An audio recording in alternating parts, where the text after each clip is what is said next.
Selamat mendengarkan podcast ini. Kalau kita mengerti firman Tuhan, kita tidak menjadi pesimis tetapi optimis. Optimis menyongsong hari esok yang penuh harapan. Tetapi bukan hari esok di muka bumi ini, saudaraku. Tetapi masa depan di dunia yang akan datang.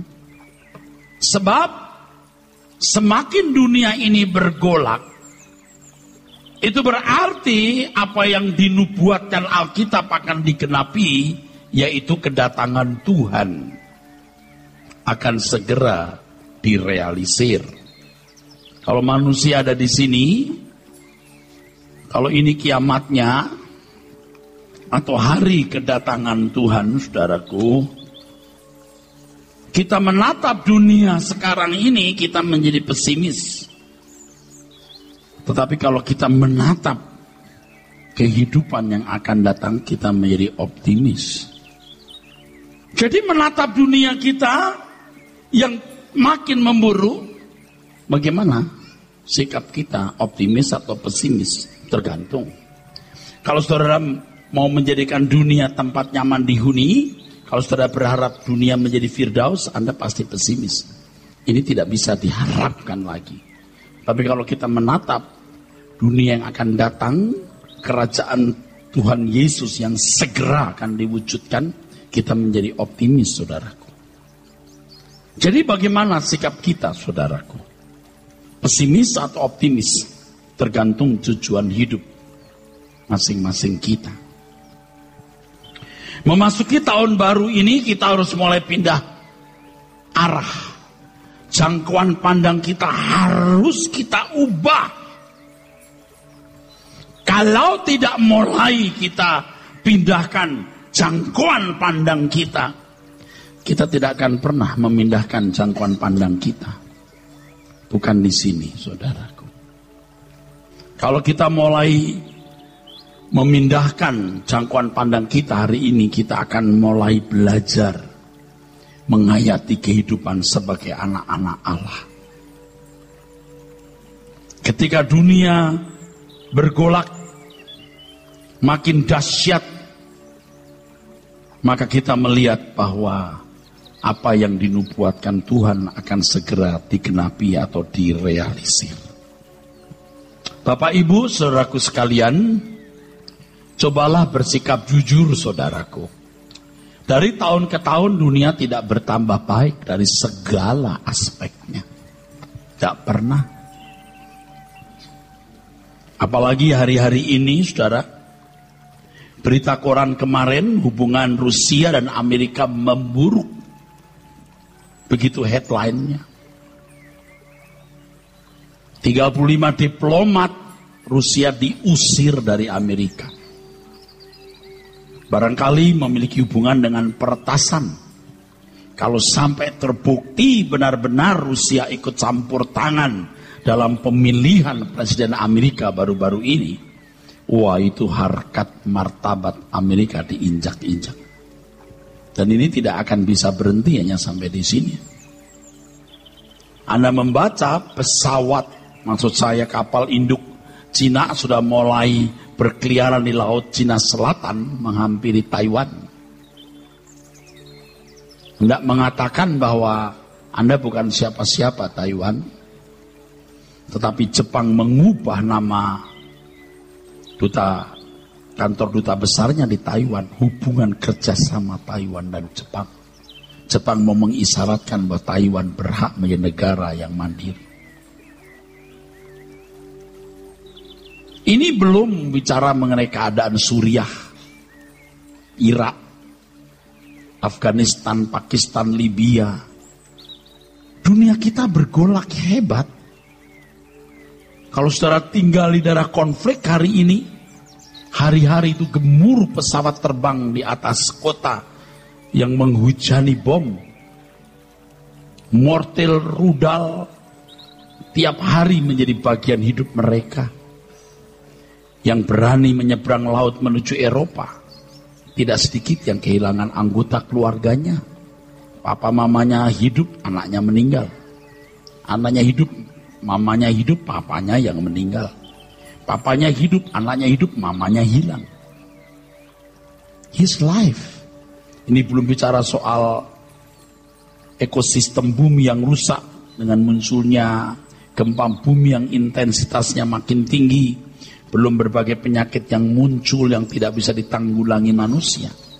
Teknologi memang makin canggih, tetapi kesulitan juga makin banyak dan sulit ditanggulangi.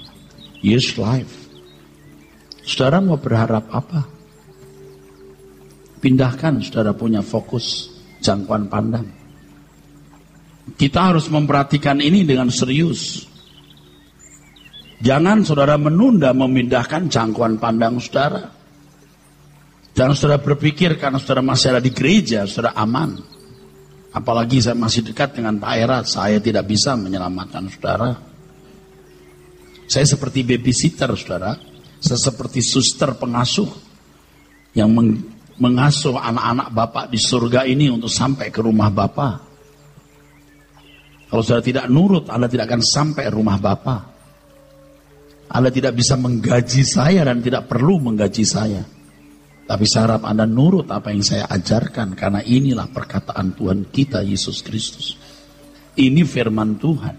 Ini bukan karena saya mengarang-arang perkataan. Hanya di gereja ada suara seperti ini. Di luar sana yang ada adalah apartemen indah, hunian indah dengan harga memadai. Yang ada adalah barang ini bagus, kau pakai keren. Pergi ke sana kau bahagia. Jalan-jalan ke sana Anda senang. Tidak pernah diajarkan rumah abadi. Di sini saudara harus mulai sweet pindahkan. Anda punya jangkauan pandang. Kalau saudara tidak mau mendengar yang saya katakan, saudara akan menyesal. Kalau saudara mendengar perkataan saya ini lalu Anda berkata, saya kasih tahu ya, you pasti binasa saudara. Saudara harus bertobat. Saya sendiri sebagai pendeta yang terus-menerus bicara mengenai hal ini, memindahkan hati, merubah jangkauan pandang ini susah sekali. Tetapi saya terus berkhotbah dan saya seperti dijebak oleh perkataan saya sendiri. Dan saya merasa ada perubahan terus. Banyak orang tidak percaya bahwa dunia ini akan tenggelam.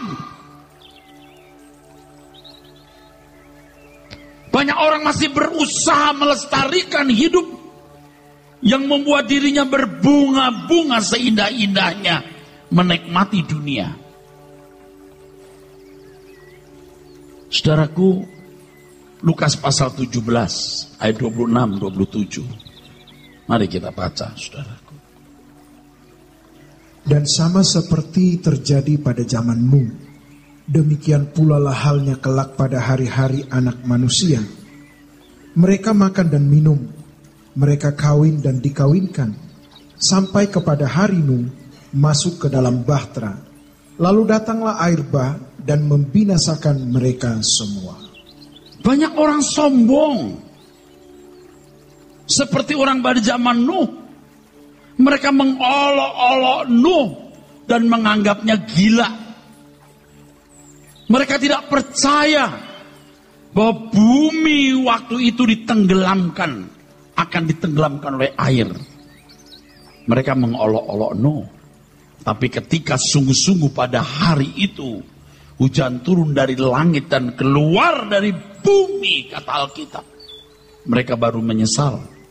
Tapi penyesalan mereka tidak merubah nasib mereka, saudara.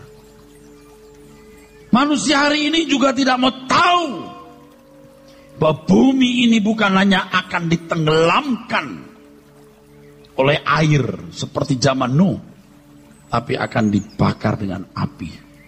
Baja pun akan meleleh, saudara. 2 Petrus pasal 3, saudara. 2 Petrus pasal 3, ayat 3 kita mulai.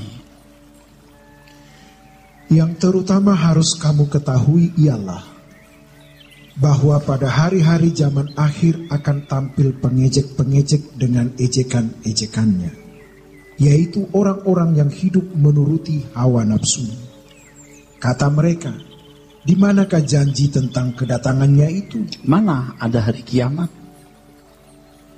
Mana ada hari kedatangan Tuhan Yesus? Mungkin tidak diucapkan oleh orang-orang Kristen itu. Tetapi mereka sebenarnya sedang melecehkan Tuhan. Bukan dengan perkataan, dengan perbuatan. Hari Minggu ke gereja memuji Tuhan, how great thou art. Tapi hidup hari-harinya tidak menunjukkan yang dia menghormati Tuhan. Seakan-akan Tuhan itu bisa dianggap sepi. Ia tidak mempersiapkan menghadap Tuhan, saudaraku. Dan banyak orang tidak mempersiapkan diri. Kekayaan saudara, pangkat gelar saudara tidak akan bisa menyelamatkan saudara. Sama sekali tidak berarti. Hanya kehidupan yang berkenan di hadapan Bapa di surga yang akan menyelamatkan saudara. Teruskan. Sejak bapak-bapak leluhur kita meninggal, segala sesuatu tetap seperti semula pada waktu dunia diciptakan. Tuh, mereka pikir biasa. Lewati hari, lewati minggu, lewati bulan, lewati tahun, aman. Saudara, renungkan ini saudara. Kalau zaman aman saya kasih nilai 0, angka kosong. Kalau tiba-tiba nih langit jadi gelap, lalu angin bertiup kencang sampai kaca-kaca pecah. Mobil-mobil di jalan bisa diterbangkan angin. Saudara, keadaan langsung berubah total loh saudara. Lampu mati. Itu keadaan jadi 100. Minus ini, negatif ke sini. Tapi waktu air bah itu dahsyat itu. Itu bisa 10.000. Air turun dari langit, keluar dari bawah. Tapi Tuhan berkata apa? Baca terus. Mereka sengaja tidak mau tahu bahwa oleh firman Allah, langit telah ada sejak dahulu, dan juga bumi yang berasal dari air dan oleh air. Mereka tidak pernah mau tahu bahwa bumi ini bukan ada dengan sendirinya. Ini diciptakan. Ada divine purpose, ada maksud tujuan ilahi. Supaya bumi dapat ditempati, saudaraku, dengan aman dan nyaman oleh manusia. Tapi manusia telah berbuat dosa, sehingga bumi menjadi produk yang gagal atau rusak. Teruskan. Dan bahwa oleh air itu, bumi yang dahulu telah binasa dimusnahkan oleh air bah. Ya, kenapa dimusnahkan? Karena demi rancangan bumi baru yang Allah akan ciptakan. Saya sudah khotbahkan beberapa waktu lalu di sini. Hanya Nuh yang benar. Semua manusia telah rusak waktu itu. Tuhan tidak mau kalau 3 anak Nuh, 3 menantunya, istrinya ikut terbawa. Kalau sama ikut terbawa, habislah.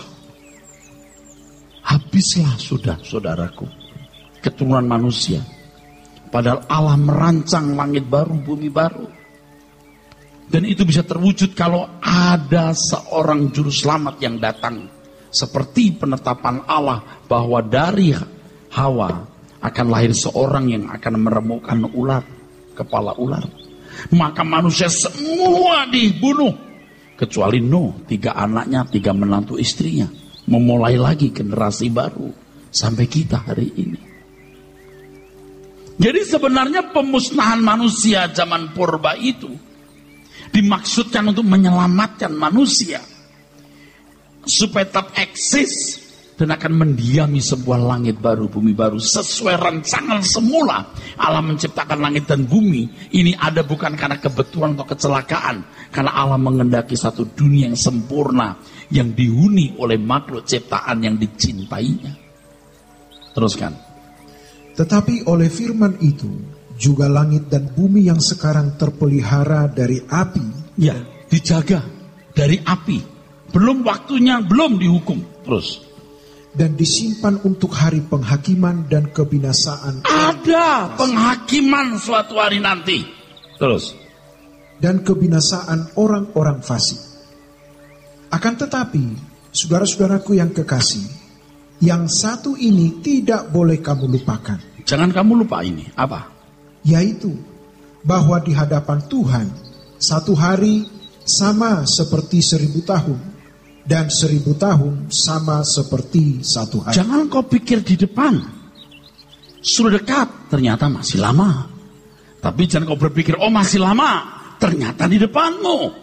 We don't know. Kita nggak tahu kapan hari kematianmu, kapan Tuhan mengakhiri sejarah dunia. Kalau manusia tahu kapan dia mati, dia akan bertobat. Tapi pertobatan yang tidak natural, yang dipaksakan. Tuhan tidak mengendaki demikian. Satu ini tidak boleh kamu lupa. Kau pikir masih lama, ternyata di depan. Kau pikir sudah dekat, ternyata masih lama. Kita nggak tahu. Teruskan. Tuhan tidak lalai menepati janjinya. Ya. Sekalipun ada orang yang menganggapnya sebagai kelalaian, tetapi ia sabar terhadap kamu. Karena ia menghendaki supaya jangan ada yang binasa. Ya, terus. Melainkan supaya semua orang berbalik dan bertobat. Terus. Tetapi hari Tuhan akan tiba seperti pencuri. Seperti pencuri. Pencuri datang tidak akan telepon saudara, tidak akan beritahu aku mau datang nanti jam 2 pagi atau kirim fax atau message atau WhatsApp. Dia akan datang tanpa memberitahu. Tuhan pun tidak memberikan message kepada saudara. Dan bagi kita yang berjaga-jaga setiap saat, kita nggak perlu message itu. Kapan saja Tuhan datang, kita siap. Dan jangan berpikir, sekali-kali jangan berpikir bahwa Tuhan menyembunyikan keadaanmu di hadapan Dia. Apakah engkau layak ditolak atau diterima? Jangan berpikir bahwa itu hal yang spekulatif, nanti baru terbuka. Mulai sekarang kita harus tahu kita layak diterima atau layak ditolak. Jadi kita harus persoalkan mulai sekarang. Banyak orang tidak mempersoalkan. Yang dipersoalkan hal-hal fana dunia. Sombongnya itu orang. Mestinya kamu merendahkan hatimu dan memperkarakannya di hadapan Tuhan. Kalau aku bertemu dengan Engkau Tuhan, sudahkah aku memperkenan hatimu? Kalau belum, kita berdamai jauh-jauh hari. Kita bertobat. Tuhan tidak menyembunyikan, saudaraku.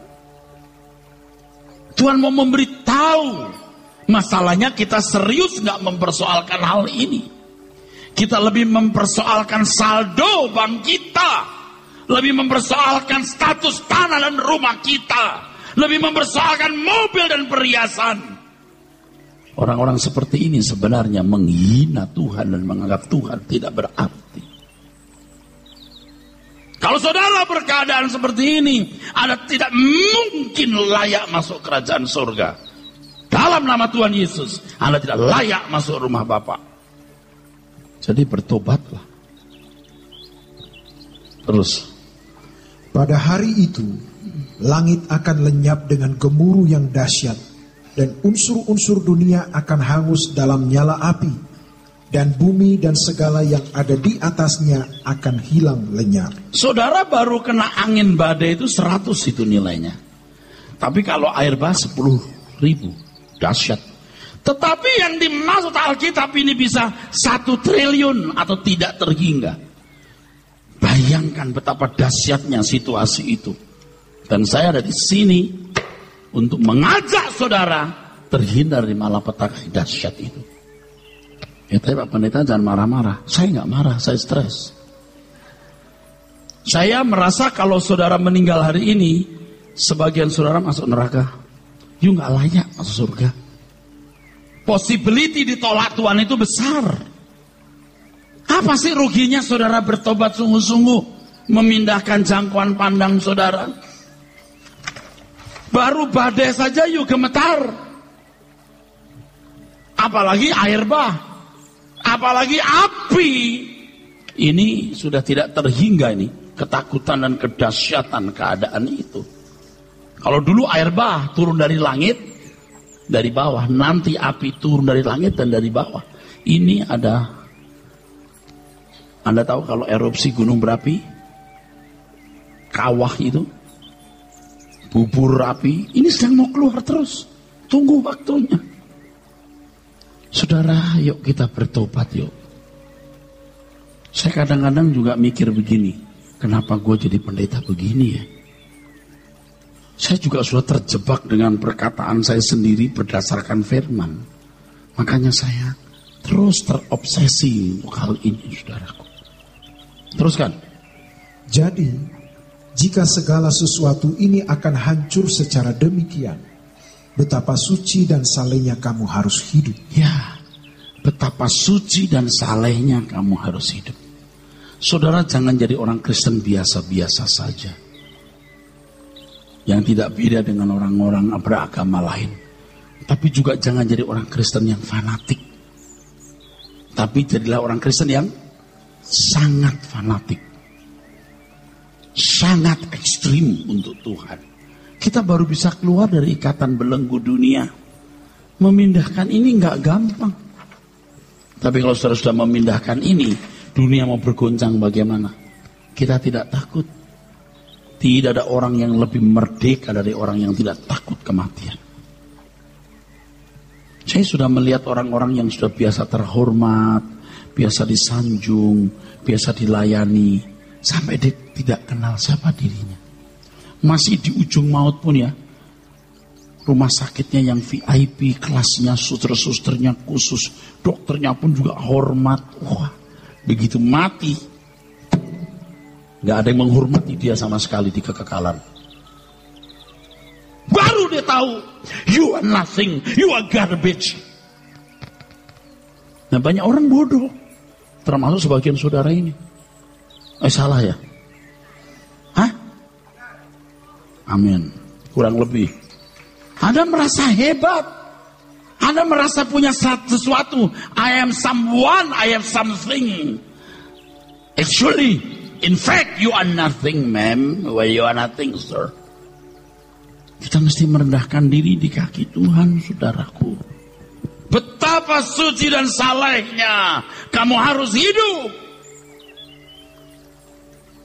Teruskan. Yaitu kamu yang menantikan dan mempercepat kedatangan hari Allah.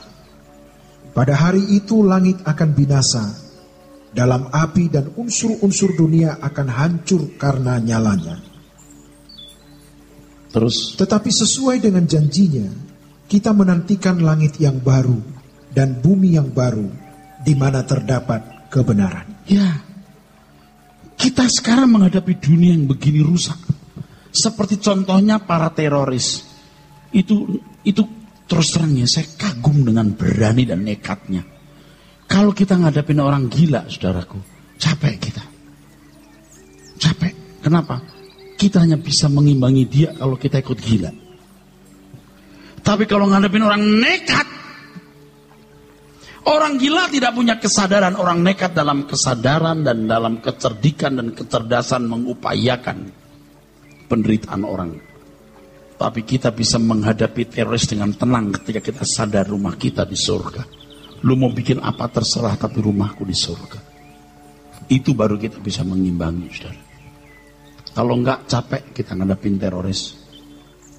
Betapa suci dan salehnya kamu harus hidup. Kalau saudara masih merendah hati mendengar firman ini, saudara bisa berubah. Tapi kalau saudara sombong ya, saudara nggak bisa berubah. Ya cuma tunggu waktu saja. Tinggal menghitung waktu, saudaraku. Kalau saudara berkata, Pak, apa dasarnya saya harus percaya yang Bapak katakan? Alkitab. Alkitab ngomong begitu. Apa dasarnya saya harus percaya Alkitab? Nah, ini masalah pribadi. Kalau saya memilih percaya. Saudara tidak mau percaya, ya enggak apa-apa, terserah situ. Kita cuma tunggu waktu, enggak lama. Saya percaya Alkitab. Aku memilih percaya. Dan saya kadang-kadang juga bingung kenapa saya jadi begini ya. Kan enak tuh kalau mau jadi pendeta yang Allah baik, luar biasa. Tuhan memberkati engkau, ayo kasih persembahan, lipat gandakan berkatmu. Enak kan? Nah ini khotbahnya kayak orang marah melulu. Saudara mungkin berpikir, gua ini ya di dunia sudah gak nyaman hidup. Masalah banyak, kerjaan berat. Gua di gereja, gua diomelin lagi. Itu pendeta apa gak punya bahan lain ngomong ya? Bu, Pak, yang di luar di sana yang adanya adalah perumahan yang bagus, apartemen yang bagus, harga memadai, tempat wisata yang nyaman, di sana ada barang-barang yang dijajakan, kalau mau beli keren. Tapi nggak ada tempat yang menjajakan rumah abadi kecuali mimbar ini. Sedangkan saudara tiap hari mendengar sana lebih banyak dari sini. Makanya kesempatan Anda datang ke sini saya habisin. Saya nggak punya waktu lain. Saya itu suster saudara kayak pengasuh atau babysitter. Saudara anak-anak Bapak di surga yang saya mau hantar kepada rumah Bapak. Kalau nanti saya ketemu Bapak di surga, lalu Bapak di surga ngomeli saya atau marahi saya kan celaka dong. Kamu ngajarin apa ya anak-anakku ya? Kamu ngajarin nggak bahwa rumah mereka itu di surga dengan aku? Kamu ngajarin nggak kalau mereka harus hidup sempurna seperti diriku? Kamu nggak rebut mereka dari dunia? Cengingas-cengingis khotbah ketawa dari awal sampai akhir. Kamu mau apa? Itu khotbah lucu itu bisa, bukan saya tidak bisa. Anda kan sering dengar saya khotbah lucu. Tapi kalau sudah bicara soal begini saya udah nggak bisa lucu. Yang ada stres. Orang tuh senang dengar khotbah lucu dari awal hingga akhir. Wah ketawa terus. Itu penipuan dan pembohongan. Dia tidak membawa orang ke surga, saudaraku. Kalau saudara berkata apa dasarnya saya percaya Pak Eras? Ya, saya cuma menyampaikan firman. You tidak percaya pribadi saya tidak apa-apa, tapi jangan tidak percaya firman Tuhan. Saya memilih saudaraku percaya ini. Aku percaya kepadamu, walau ku tak mengerti, dan tak pernah ku tahu ujung jalan ini. Namun ku tetap percaya Kau yang memanggilku setia, memandu langkahku berlabuh di sana. Seperti Abraham sahabatmu, sampai akhir setia. Dari jauh memandang negeri perjanjian, Kanaan surgawi permai, tanah air yang kau janjikan, tempat pertemuan semua saleh Tuhan. Bawa aku ke sana, ajar aku setia, mengerti semua maksud dan jalanmu. Aku ingini lagi indahnya dunia ini, karena ku yakin yang kau sediakan sempurna. Saudara banyak masalah, tapi masalah itu menjadi katup pengaman supaya saudara merindukan langit baru dan bumi baru dan tidak nyaman di bumi. Kalau hari ini orang nyaman, punya uang banyak, mau jalan-jalan kemana saja bisa, hidupnya tidak punya masalah, itu tidak akan memikirkan langit baru, bumi baru. Begitu ini buang, nah baru mengerikan itu. Saya minta semua kita sadar ya, mau pendeta, mau istri pendeta, mau anak pendeta, mau siapapun kita, hati-hati, hidupmu layak enggak di hadapan Tuhan. Hari ini banyak orang sombong, saudara. Sombong. Sama seperti arsitek pembuat kapal Titanic di awal abad 20. Kapal itu beratnya 46.000 ton. 46.000 ton. Kapal mewah Inggris yang dinyatakan tidak akan bisa tenggelam. Bahkan arsitek dan pemiliknya mengatakan, Tuhan pun tidak bisa menenggelamkannya. Kurang ajar nggak itu? The ship had been proclaimed unsinkable. Manusia menjadi sombong seperti arsitek kapal Titanic ini. Tetapi pada hari pelayarannya, hari pertama pelayarannya dari Southampton ke New York pada tanggal 14 April tahun 1912, kapal ini mendekati tengah malam menabrak gunung es. Kapal ini tenggelam tidak lebih 3 jam hanya karena 1 meter persegi dari kapal ini lambungnya robek. 46.000 ton hanya robek 1 meter persegi, tidak lebih 3 jam tenggelam. Oleh karena yakin kapal ini tidak tenggelam, maka tidak disiapkan sekoci, alat penyelamat dan kapal penyelamat yang memadai, saudaraku. Sehingga dari penumpang 2.220 yang meninggal 1.513 di cuaca dingin ekstrim. Malangnya, operator radio malam itu yang mestinya bisa menyampaikan pesan SOS kepada banyak kapal karena sudah mulai mendekati pantai, bisa menolong, tertidur. Coba, gila nggak ini keadaan? Kapal tenggelam di kedalaman 3.800 meter atau 4 kilo atau 12.000 kaki. Siapa yang bisa menyelam 4.000 kilometer, saudara?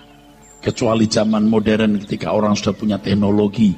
Maka tahun 1985 baru ditemukan kapal ini dan dunia menyaksikan kemewahan hebat kapal itu. 2 tahun kemudian diadakan eksebisi di Paris tahun 1987. Berlian, emas dan semua perkas mewah dari kapal itu yang tidak sempat dinikmati. Kok sombong loh? Kok sombong loh? 3 jutawan ikut mati di kapal itu. Disaster, musibah, bencana tidak kenal orang kaya atau orang miskin. Kita mestinya berlindung kepada Tuhan, saudaraku. Berlindung kepada Tuhan. Aku berlindung kepadamu, Tuhan. Kalau keadaan aman-aman seperti hari ini, saudara, kita nggak merasa membutuhkan Tuhan. Tapi orang yang rendah hati akan berkata, Tuhan, aku berlindung kepadamu. Aku tidak tahu hari esok bagaimana. Tetapi aku mau mengerti kehendak dan rencanamu. Dan hidup dalam kehendak dan rencanamu. Begitu bangun tidur, pastikan, Tuhan, aku hidup hanya mau melakukan kehendak-Mu, Bapa, dan menyenangkan Engkau sepanjang hariku. Jika ada sesuatu yang salah dalam diriku, beritahu aku, Tuhan. Dan kita serius memperkarakan hal ini. Bukan pura-pura karena manusia. Kita tidak takut siapapun. Kita hanya takut Tuhan semesta alam yang memberi kehidupan kepada kita. Di dalam kitab Wahyu pasal 18 ayat 2 dan 3 ada seruan seperti ini, saudara. Wahyu 18 ayat 2 sampai 3. Babel di sini menunjukkan keindahan dunia. Gemerlapnya kota-kota mewah dunia hari ini, saudara. Mari kita baca. Dengan suara yang kuat, katanya, sudah rubuh Babel, kota besar itu. Dan ia telah menjadi tempat kediaman roh-roh jahat, dan tempat bersembunyi semua roh najis, dan tempat bersembunyi segala burung yang najis dan yang dibenci. Ini bukan burung terbang, ini roh di udara, roh jahat di udara. Burung ini maksudnya. Maksudnya Babel itu bumi ini yang akan dihancurkan. Tempat roh najis, tempat bersembunyi burung-burung najis yang dibenci, kediaman roh jahat. Dan orang yang mencintai dunia akan tinggal di bumi ini. Kita harus keluar. Terus. Karena semua bangsa telah minum dari anggur hawa nafsu cabul. Ini bukan cabul seks. Percabulan rohani ketika orang lebih mencintai dunia daripada mencintai Tuhan. Itu termasuk bahaya buat saya, saudaraku. Karena pendeta pun tidak kebal terhadap kekayaan dan materialisme. Tetapi saya dan saudara akan memilih. Dan sudah memilih Tuhan, bukan dunia ini. Kita toh juga tidak menjadi miskin. Toh kita juga tidak menjadi kekurangan.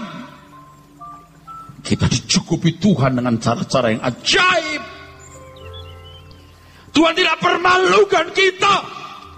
Kenapa kita menjadi khawatir dan takut? Kalau kita sungguh-sungguh berniat menuju langit baru, bumi baru, dan berusaha menjadi orang yang berkenan di hadapan Tuhan, Allah pelihara kita sempurna. Dia tidak pernah permalukan kita. Saya sudah mengalami cara-cara Allah yang ajaib memelihara hidupku, yang tidak bisa kuceritakan kepada siapapun. Tidak bisa kuceritakan. Tapi aku mengetahui dan membuktikan Allahku hidup. Kalau engkau mencintai dunia, engkau tidak layak masuk rumah Bapa. Ingat ini. Kasihan kamu. Ketika kamu melihat kekekalan, engkau tidak layak masuk rumah Bapa. Betapa mengerikan keadaan itu. Terus. Dan raja-raja di bumi telah berbuat cabul dengan dia. Dan pedagang-pedagang di bumi telah menjadi kaya oleh kelimpahan hawa nafsu. Hawa nafsu materialisme maksudnya. Oleh sebab itu Bapak Ibu Saudara sekalian, mari kita sungguh-sungguh mencari perkenanan Tuhan.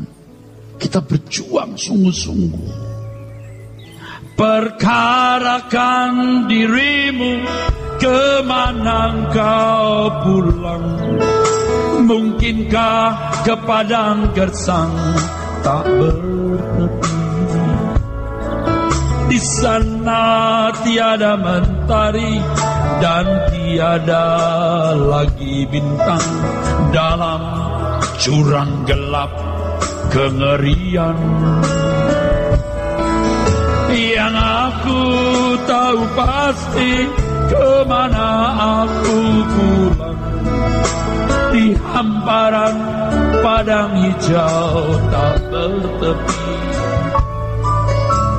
Tuhanlah matahariku di negeri indah Bapakku.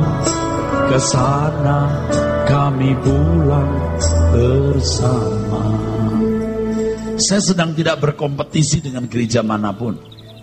Berkompetisi itu negatif. Tetapi saya sedang berkejaran untuk mencapai prestasi di hadapan Tuhan. Tetapi saya ingin mengatakan satu hal yang membuat saya berduka dan saudara-saudara berduka. Banyak gereja dengan memodifikasi gerejanya dengan pola-pola modern. Tapi khotbahnya tidak lebih dari para motivator yang memungut ayat Alkitab tanpa mengerti esensi nafas dari Injil. Dan itu menyesatkan. Itu menyesatkan. Tidak sedikit. Kekristenan menjadi agama.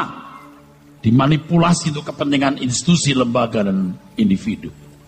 Saudara, kalau menganggap ini gereja yang benar, hadirlah di sini dalam seluruh kegiatan yang ada dan bertumbuhlah. Kalau tidak, saya persilahkan Anda pindah. Ini bukan sebuah konkurensi atau kompetisi. Kita berjuang untuk berprestasi di hadapan Tuhan. Tidak mudah, saudaraku, untuk menjadi berkenan di hadapan Allah itu tidak mudah. Tapi nggak ada pilihan lain. Sampai saudara terus bertumbuh.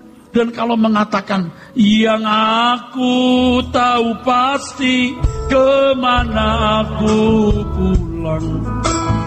Di hamparan padang hijau tak bertepi.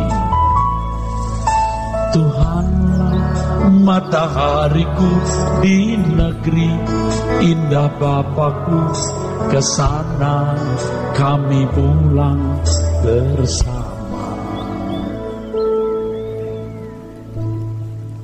Suatu hari saudara pulang dulu atau saya pulang dulu, kita tidak menyesal kita ada di gereja ini. Sudah bertemu dengan saya di kerajaan surga. Kita akan bersama-sama di sana. Gak ada tujuan lain. Anda tahu dunia ini begitu rusak. Anak-anak kita rusak. Kalau terus-menerus begini, usia 15, 16, 20 tahun, gak bisa rohani sama sekali. Sampai mati gak bisa rohani. Sudah rusak. Kita harus rebut mereka. Jangan jadi orang Kristen yang biasa-biasa saja atau fanatik. Jadi orang Kristen yang sangat fanatik. Anak-anak kalau nggak kita ajak begitu nggak akan benar, saudara. Harus kita dikutub yang lain. Dan saya percaya ini cara Tuhan menyelamatkan generasi kita. Amin aja deh.